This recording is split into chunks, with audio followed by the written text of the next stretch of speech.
Assalamualaikum warahmatullahi wabarakatuh. Selamat datang di channel YouTube saya, yang dimana hari ini saya akan mempresentasikan hasil diskusi kelompok kami, yaitu kelompok 1 tentang landasan filosofis pendidikan. Kelompok kami beranggotakan 4 orang, diantaranya Anjeli Malika Devani Tarigan, Zawahir Nafisah, Suci Indasari, Rohani Damayanti Sihotang. Bagaimana penjelasannya? Mari kita simak video berikut ini.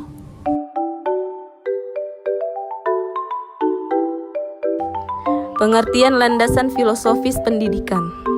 Landasan, di dalam Kamus Besar Bahasa Indonesia, istilah landasan diartikan sebagai alas, dasar, atau tumpuan.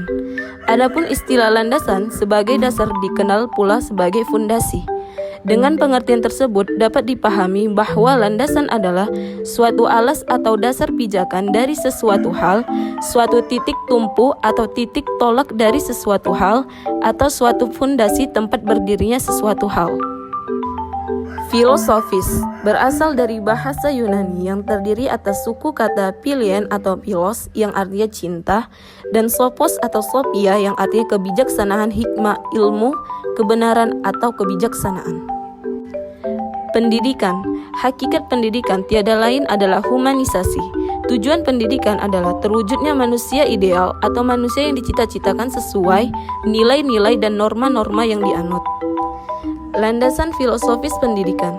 Landasan filosofis pendidikan adalah asumsi-asumsi yang bersumber dari filsafat yang menjadi titik tolak dalam pendidikan.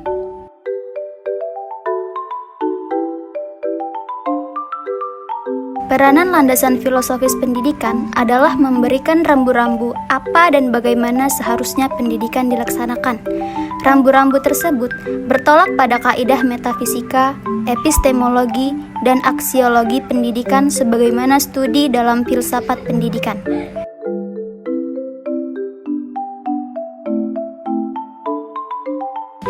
Aliran-aliran filsafat pendidikan antara lain: 1.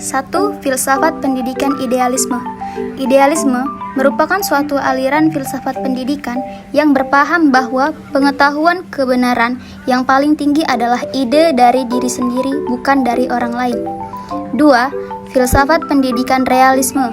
Realisme adalah aliran filsafat yang memandang bahwa dunia materi di luar kesadaran ada sebagai suatu yang nyata dan penting untuk dikenal dengan mempergunakan kemampuan intelektual yang dimiliki manusia. 3. Filsafat pendidikan pragmatisme. Pragmatisme adalah aliran filsafat yang berpandangan bahwa kriteria kebenaran sesuatu ialah apabila sesuatu itu memiliki kegunaan bagi kehidupan nyata. Oleh karena itu, kebenaran sifatnya menjadi relatif, tidak mutlak. 4. Filsafat pendidikan eksistensialisme. Eksistensialisme adalah aliran filsafat yang pahamnya berpusat pada manusia, individu yang bertanggung jawab atas kemauannya, yang bebas tanpa memikirkan secara mendalam mana yang benar dan mana yang tidak benar. Eksistensialisme adalah salah satu aliran besar dari filsafat, khususnya tradisi filsafat barat. 5. Filsafat pendidikan progresivisme. Filsafat progresivisme merupakan aliran filsafat pendidikan yang menekankan kepada peningkatan kemampuan peserta didik melalui pengalaman kemampuan diri peserta didik atau kemandirian, dan selalu menunjukkan perubahan dari masing-masing peserta didik. 6. Filsafat pendidikan esensialisme. Aliran filsafat esensialisme adalah suatu aliran filsafat yang menginginkan manusia kembali kepada kebudayaan-kebudayaan lama yang telah terbukti kebaikan-kebaikannya dalam kehidupan manusia. Filsafat pendidikan esensialisme merupakan perpaduan antara ide-ide filsafat idealisme dan realisme. 7. Filsafat pendidikan perennialisme.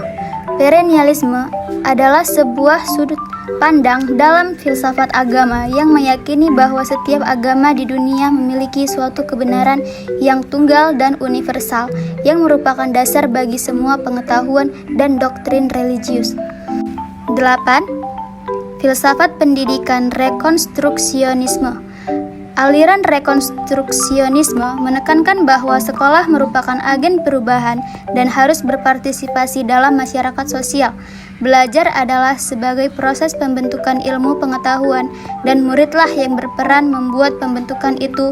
Tugas guru adalah membantu agar proses konstruksi itu berjalan lancar. 9. Filsafat pendidikan behaviorisme. Behaviorisme merupakan salah satu aliran psikologi yang meyakini bahwa untuk mengkaji perilaku individu harus dilakukan terhadap setiap aktivitas individu yang dapat diamati, bukan pada peristiwa hipotesis yang terjadi dalam diri individu.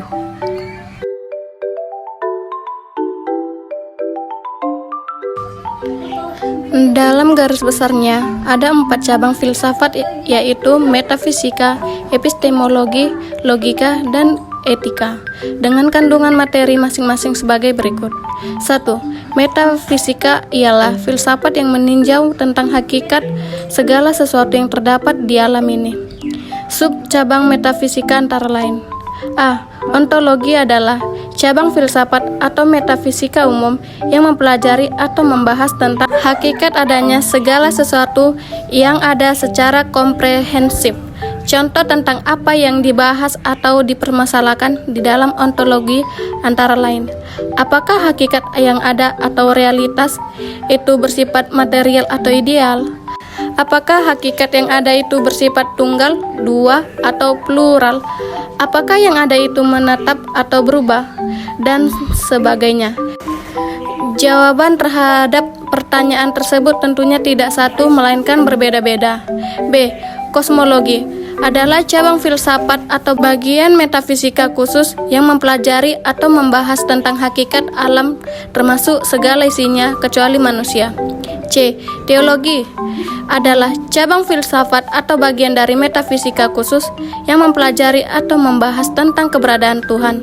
Dalam teologi, permasalahan tentang keberadaan Tuhan ini dibahas secara rasional terlepas dari kepercayaan agama. Misalnya, pengakuan akan adanya Tuhan itu bukan atas dasar keimanan, melainkan atas argumentasi rasional. Contohnya, argumen kosmologi yang menyatakan bahwa segala sesuatu yang ada mesti mempunyai suatu sebab. Adanya alam semesta termasuk manusia adalah sebagai akibat. D.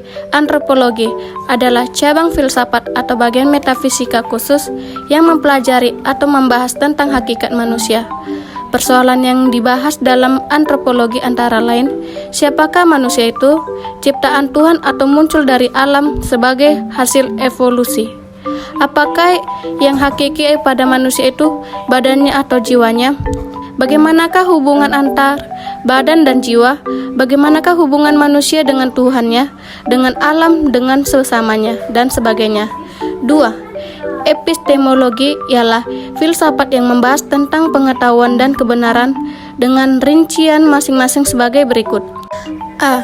Ada 5 sumber pengetahuan, yaitu otoritas yang terdapat dalam ensiklopedi, buku teks yang baik, rumus dan tabel, common sense yang ada pada adat dan tradisi, intuisi yang berkaitan dengan perasaan, pikiran untuk menyimpulkan hasil pengalaman yang terkontrol untuk mendapatkan secara ilmiah.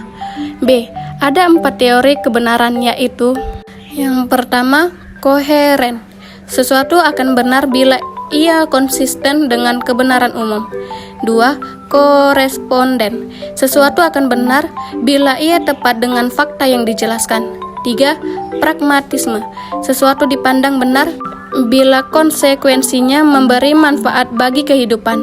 4. Spektivisme. Kebenaran dicari secara ilmiah dan tidak ada kebenaran yang lengkap. C. Logika ialah filsafat yang membahas tentang cara manusia berpikir dengan benar. Dengan memahami filsafat logika, diharapkan manusia bisa berpikir dan mengemukakan pendapatnya secara tepat dan benar. D. Aksiologi adalah cabang filsafat yang mempelajari atau membahas tentang hakikat nilai. Aksiologi terdiri dari: pertama, etika adalah cabang filsafat atau bagian aksiologi yang mempelajari atau membahas tentang hakikat baik jahatnya perbuatan manusia. 2. Estetika adalah cabang filsafat atau bagian aksiologi yang mempelajari atau membahas tentang hakikat seni, art, dan keindahan atau beauty. C. Landasan filosofis pendidikan di Indonesia. Pada dasarnya, bangsa Indonesia memiliki filsafat umum negara, yaitu Pancasila. Sebagai filsafat negara, Pancasila menjadi jiwa bangsa Indonesia, menjadi semangat berkarya pada segala bidang dan mewarnai segala segi kehidupan bangsa. Karena Pancasila adalah dasar negara Indonesia, implikasinya maka Pancasila juga adalah dasar pendidikan nasional. Sejalan dengan ini, Pasal 2 Undang-Undang Republik Indonesia Nomor 20 Tahun 2003 tentang Sistem Pendidikan Nasional menyatakan bahwa pendidikan nasional adalah pendidikan yang berdasarkan Pancasila dan Undang-Undang Dasar Negara Republik Indonesia tahun 1945. Berikut ini adalah penjabaran singkat dari konsep filsafat Pancasila. A. Konsep filsafat umum. Metafisika, hakikat, realitas. Manusia adalah ciptaan Tuhan Yang Maha Esa. Tuhan adalah sumber pertama dari segala yang ada dan tujuan akhir segala yang ada. Realitas fisik dan non-fisik tampak dalam pluralitas fenomena alam semesta sebagai keseluruhan yang integral. Hakikat manusia adalah makhluk Tuhan Yang Maha Esa atau asas ketuhanan Yang Maha Esa. Manusia adalah kesatuan badani rohani, eksistensi dan kehidupannya multidimensi, tetapi ia adalah kesatuan utuh yang integral atau asas monodualis dan monopluralis tetapi integral. Epistemologi. Pancasila juga memandang manusia sesuai asas nasionalisme, internasionalisme, demokrasi dan keadilan sosial. Pengetahuan diperoleh melalui keimanan atau kepercayaan, berpikir, pengalaman empiris, penghayatan, dan intuisi. Keberadaan pengetahuan ada yang bersifat mutlak, ada yang bersifat relatif. Aksiologis. Sumber pertama segala nilai hakikatnya adalah Tuhan Yang Maha Esa. Karena manusia adalah makhluk Tuhan, pribadi atau individual dan sekaligus insan sosial, maka hakikat nilai diturunkan dari Tuhan Yang Maha Esa, masyarakat dan individu. B. Implikasi dalam pendidikan. Tujuan pendidikan untuk berkembangnya potensi peserta didik agar menjadi manusia yang beriman dan bertakwa kepada Tuhan Yang Maha Esa, berakhlak mulia, sehat, berilmu, cakap, kreatif, mandiri, dan menjadi warga negara yang demokratis serta bertanggung jawab. Kurikulum. Isi pendidikan hendaknya memperhatikan A. Peningkatan iman dan takwa. B. Peningkatan akhlak mulia. C. Peningkatan potensi, kecerdasan, dan minat peserta pendidik. D. Keragaman potensi daerah dan lingkungan. E. Tuntutan pembangunan daerah nasional. F. Tuntutan dunia kerja. G. Perkembangan ilmu pengetahuan, teknologi, dan seni. H. Agama. I. Dinamika perkembangan global. Dan J. Persatuan nasional dan nilai-nilai kebangsaan. Metode. Praktek pendidikan hendaknya diselenggarakan dengan menggunakan multi metode dengan tetap mengutamakan prinsip cara belajar siswa aktif. Peranan pendidik dan peserta didik tersurat dan tersirat dalam semboyan Ing Ngarso Sung Tulodo, Ing Madia Mangun Karso dan Tut Wuri Handayani. Orientasi pendidikan meliputi fungsi konversi dan kreasi. Kesimpulannya adalah filsafat merupakan suatu kegiatan berpikir secara mendalam dan menyeluruh dengan disertai tindakan sadar, teliti, dan teratur agar hakikat dari sebuah kebenaran dapat ditemukan. Filsafat pendidikan adalah suatu kegiatan berpikir kritis, bebas, teliti, dan teratur tentang masalah-masalah yang terdapat di dalam dunia pendidikan agar masalah-masalah tersebut dapat diatasi dengan cepat dan tepat. Mahasiswa yang mempelajari dan merenungkan masalah-masalah hakiki pendidikan akan memperluas cakrawala berpikir mereka, sehingga dapat lebih arif dalam memahami problem pendidikan. Sehingga intelektual muda yang kelak menjadi pendidik atau tenaga kependidikan sudah sewajarnya bila mereka dituntut untuk berpikir reflektif dan bukan sekedar berpikir teknis di dalam memecahkan problem-problem dasar kependidikan, yaitu dengan menggunakan kebebasan intelektual dan tanggung jawab sosial yang melekat padanya. Demikian penjelasan yang dapat kami sampaikan dari video ini. Semoga bermanfaat dan semoga membantu. Terima kasih. Assalamualaikum warahmatullahi wabarakatuh.